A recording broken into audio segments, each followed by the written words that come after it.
I am so glad you're here with me because I want to show you this video.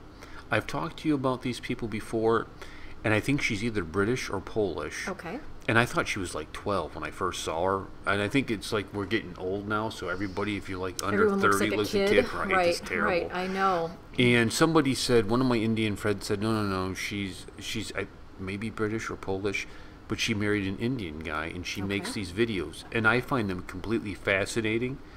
And I wanna kind of, one of the projects I want to do is do some documentaries, and I want you to, so watch this to kind of take in the style, to kind of take in like what she's doing here. Okay, let's go ahead and roll into it. So this is going to be, is it really India versus China? Okay.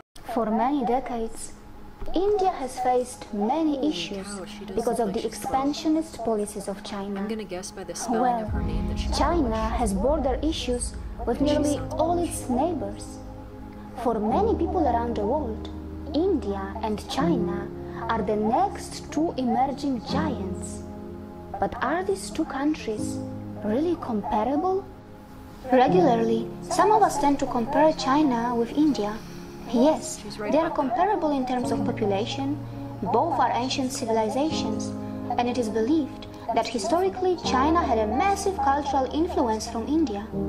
But today, should we really be comparing these two giants? No. India is king of the East, not China. There have been times when it was even suggested that India can benefit by adopting the Chinese development model. But for many, it makes no sense. I like how they do the Indian and it is videos. because today, like they're very, the way these two countries function is completely different.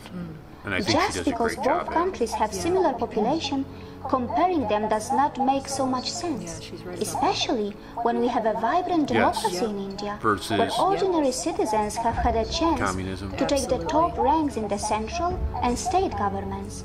And on the other hand, we see a communist rule in China, where citizens hardly have any voice or any choice.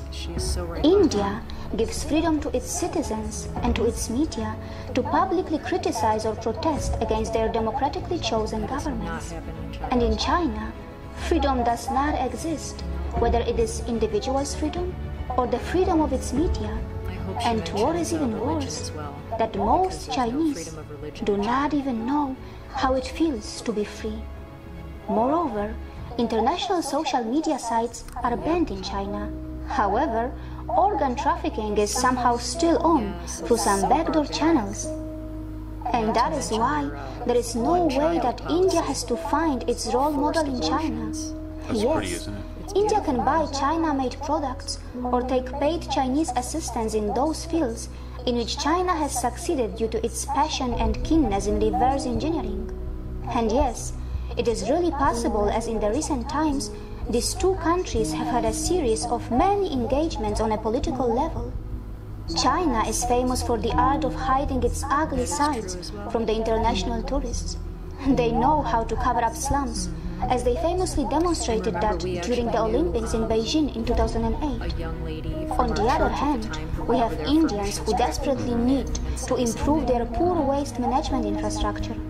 Even though India produces far lesser waste and emissions, still many of its streets look dirtier than the streets of the USA or even China's. Many rivers in India are extremely dirty, and nearly all its initiatives to clean its rivers haven't shown any sensational progress. Openly, both countries deny that they are competing with each other, but it is difficult to believe that the Chinese are very happy about India's rise. China has been heavily investing in the countries that surround India and is trying to increase its influence in South Asian and Southeast Asian zone. On the other hand, India is keen to work closely with countries like Vietnam, Philippines and Japan, just to name a few. India is keen to build its friendship with a Central Asian nation like Kazakhstan, and in Tajikistan, India maintains a base. Not just that, both countries are also competing in Myanmar, where China has invested money in Dawei port, and India has done the same by investing money in Sitwe port. India is famous for under-invoicing, and it has its own challenges, as just a tiny percentage of its citizens pay taxes. On the other hand, China is often accused of deliberately fudging its data upwards. The fact is that India is not. I'm going to stop it here. Okay. We get the point, obviously. Yeah, right. And it's a good video, and I've watched a bunch of their videos. Mm-hmm. But what did you think about the style of that? Oh, I liked it. I liked it very much. Simple, informative. Mm-hmm. Do you think that you could do something like that about American history? Oh, sure. Do you think you could do something like that about World War II? Sure.